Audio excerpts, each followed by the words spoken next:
제가 들고 있는 게 50mm 이제 표준 렌즈라고 하죠. 그러니까 렌즈는 이제 화각이 있어요. 여러 가지 화각이 있는데 그 중에 가장 기본이 되는 이제 표준 렌즈가 이 50mm. 왜 표준 렌즈가 50mm인지는 알고 있습니다. 혹시? 네, 사람이 바라봤던 그 피사체에 가장 흡사하게 보여진다고 해서 이제 표준 렌즈 우리가 표준 렌즈라고 해요. 물론 이 표준 렌즈는 카메라마다 약간 차이는 있습니다. 그러니까 지금 제가 말씀드리는 50mm 표준은 사용하고 계신 35mm 카메라에 국한된 거고요. 그 위에 뭐 중형 카메라라든지 대형 카메라 같은 경우는 약간 또 표준 렌즈가 틀리겠죠. 보여주는 화각 자체가 틀리니까. 일단 기본적인 표준 렌즈가 있고요. 그 다음으로 이제 그 50mm 아래에 있는 렌즈를 갖다가 보통 감각 렌즈라고 해요. 감각 렌즈는 화각 자체가 좀 넓습니다. 지금 보시면은 네, 이렇게 감각을 이용하는 그런 사진 촬영에는 어떤 그 촬영을 많이 하시냐면 좀 왜곡된 사진들을 많이 촬영할 때, 그러니까 왜냐면 화각이 그만큼 벌어지니까 내가 촬영하고 있는 사물에 비해서 사진 자체가 약간 왜곡이 많이 진다는 거죠. 대신 앞서 말씀드린 포커스가 맞는 범위가 좀 넓기 때문에 전체적으로 펜 포커스, 그러니까 전체적으로 그런 사물의 그 포커스가 다 맞게끔 선명하게 촬영된다고. 이게 지금 감각으로 촬영하신 건데 어떤 느낌인가요? 지금 소나무를 촬영한 거예요. 어떤 느낌이세요? 소나무 같나요? 전혀 좀 이상한 왜곡이진 느낌이죠. 이런 게 이런 표현을 하고자 할 때는 감각을 쓰는 경우가 많이 있어요.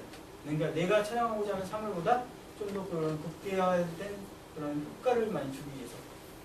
또 한편으로는 전반적으로 다 포커스가 맞고 원근감이 좀 풍부하죠. 이런 톤의 이제 사진을 많이 쓸 때 감각 렌즈를 사용하고요. 감각 렌즈는 이제 이런 외국 사진을 할 때 촬영할 때는 좀 효과가 좋은데 단점은 한 가지가 있어요. 그러니까 근접거리 촬영할 때는 좀 안 맞겠죠. 그러니까 지금 쇼핑몰 하시러 촬영하실 경우에 작은 액세서리들, 반지라든지 그런 조그만 액세서리 촬영할 때는 아무래도 근접거리가 들어갈수록 제품 자체가 왜곡해지니까 내가 원하는 그런 표현 자체가 좀 힘들다. 또 한편으로는 화각이 넓으니까 그만큼 촬영했을 때 작은 제품을 촬영했을 때 남는 여백이 많겠죠. 아무래도 여백이 많다 보니까 여백을 갖다 포토샵에서 자르게 되면은 화면의 질이라든지 사진의 선명도라든지 그런 부분이 좀 약간 공감될 수가 있고. 그러면 마지막으로 이제 망원 렌즈라고 했는데 망원 렌즈는 우리가 좀 멀리 있는 걸 쉽게 멀리 있는 그 피사체를 당겨서 가깝게 해서 촬영하는 게 많기 때문에 화각 자체가 좁습니다. 좁기 때문에 사물에 촬영할 그런 아웃포커스 촬영할 때 좀 많이 사용을 하세요.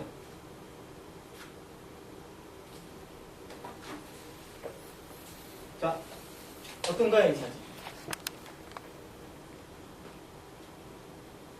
느낌이 어떤가요? 자, 이게 이제 망원으로 촬영된 사진인데, 자, 사람들이 지금 따뜻하게 붙어 있겠죠? 근데 이게 과연 붙어 있었을까요? 이렇게 열을 이렇게 맞추기 힘들겠죠? 그러니까 망원 렌즈로도 이런 효과를 갖다 낼 수도 있지만, 약간 좀 보기에 좀 불편한 사진이 될 수도 있고, 대신 또 포커스를 맞췄던 인물하고 뒤에 인물하고는 약간 좀 많이 흐릿하게 피사가 신호가 좀 약간 옅으니까 이런 표현 자체가 할 수가 있습니다. 그러니까 각기 렌즈마다도 또 그런 효과를 어떻게 주냐에 따라서 내가 표현하고자 하는 부분이 발생될 수 있다는 거죠. 몇 미리 몇 미리 하는 거 렌즈 질은 말하는 건가요? 그렇죠. 근데 이제 몇 미리 렌즈는 줌 렌즈라고 표현해요. 이건 지금 제가 말씀드린 건 렌즈의 기능을 말씀드린 거고요. 종류에 대해서 제가 이제 말씀을 드릴 거예요. 거기에 이제 줌 렌즈가 있는데 보통 줌 렌즈를 보시면은 기본적으로 카메라 처음 구매했을 때 번들 렌즈라고 해서 번들 렌즈를 구매하셨던 경우도 있을 거고 따로 줌 렌즈를 갖다가 구매하실 경우도 있었을 거예요. 번들 렌즈 같은 경우는 미리수가 185, 그러니까 18mm부터 55mm라는 얘기예요. 그러니까 거기에 표준도 속해 있지만 망원은 없다는 거죠. 어떻게 보면 감각에 더 가까운 렌즈는. 근데 감각은 아까 같이 그런 효과적인 촬영할 때는 맞지만 내가 제품을 촬영할 때는 약간 안 맞겠죠. 그러다 보니까 이제 표준 형식으로 해서 촬영했을 때 장단점이 있을 거예요. 표준도 어떤 장단점이 있을 거예요? 표준 렌즈로 촬영했을 때. 표준 단렌즈다.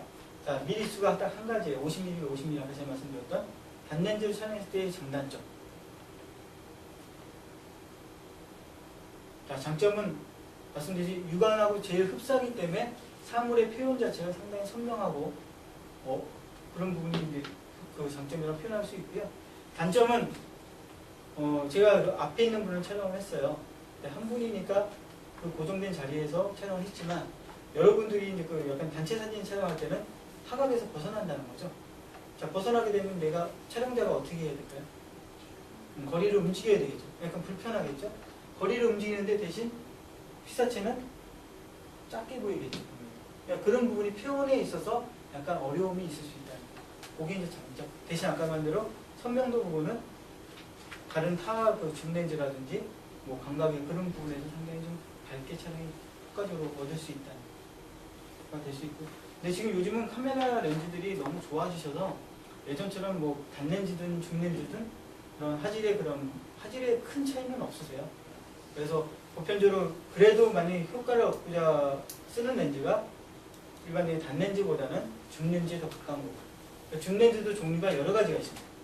말씀드린 뭐 제가 말씀 1855도 줌렌즈고요, 속기에서. 그다음에 2470이라든지 2805라든지 그렇게 미리수 자체가 시작되는 시작점부터 끝나는 시작점이가 움직일 수 있는 거리를 말하는 거예요. 그러니까 2805라고 표현하면 28mm부터 105mm까지.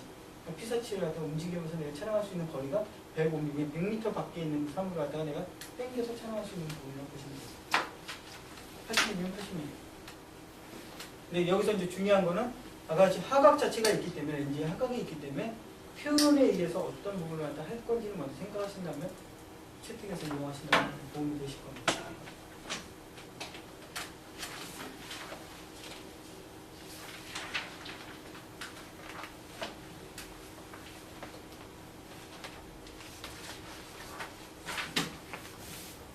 지금 제가 설명드렸던 이제 그 표준계 렌즈가 단렌즈가 있고 막 강광 렌즈가 있고 망원 렌즈가 있는데 이런 부분이니까 아까 같이 이제 그 광각과 망원에 대한 그 차이점 내가 설명드렸잖아요. 멀리 있는 걸 당겨서 촬영하면 망원이지만 효과 자체는 화각이 좁기 때문에 좀 선명도 있는 사진을 얻기는 좀 힘들다. 그러니까 아웃포커스 되는 사진을 갖다 얻기는 편하지만 좀 펜포커스 전체적인 포커스를 맞추기 위해서 촬영하는 거는 좀 어려움이 있을 수 있고요. 물론 조리개를 쪼여서 그걸 갖다 많은 보완을 할 수는 있지만 일단 기본적으로 렌즈가 갖고 있는 특성이기 때문에 그거는 이해하시면 돼요. 마지막으로 아까 그 이제 마이크로 렌즈라고 해서 매크로라고 좀 표현하는데 쉽게 얘기하면 접사 렌즈라고 표현합니다. 아까 이제 그 쇼핑몰 할 때 제가 강광 렌즈의 그런 장단점을 말씀드렸잖아요. 자, 근접이 있는 사진을 촬영하고자 했을 때 화각 자체가 벌어지기 때문에 내가 원하는 사진 자체의 이미지가 왜곡이 될 수가 있어요. 하지만 그 접사 렌즈 같은 경우는 일부러 그런 형식의 렌즈예요. 근접을 위한 렌즈라고 보시면 돼요. 그러니까 반지라든지 작은 액세서리, 그 다음에 꼭 그런 사물을 갖다 촬영하실 때 내가 들어가야 되니까 렌즈 자체가 사물을 크게 보여야 되니까 그런 형식에 맞춰져 있는 렌즈라고 보면 돼요. 보편적으로 이제 렌즈 값도 어느 정도 되기 때문에 그래도 내가 주 촬영 컷이 그런 액세서리들 위주로 하면은 저 렌즈는 뭐 중요한 역할을 할 수도 있기 때문에 하나씩 정도는 갖고 계시는 게 좋을 거예요. 근데 요즘에는 뭐 인터넷에 올리는 그 픽셀 값이 그렇게 크지 않기 때문에 아까 대로 광각 렌즈를 갖고 촬영을 하셔도 어느 정도 거리만 두고 촬영하신다면은 약간 여백 잘라내는 거야 큰 의미가 없잖아요. 그래서 그렇게 왜냐면 가격이 비싸니까 일단은 그래서 그런 대용으로 많이 이용하시는 경우도 있고요.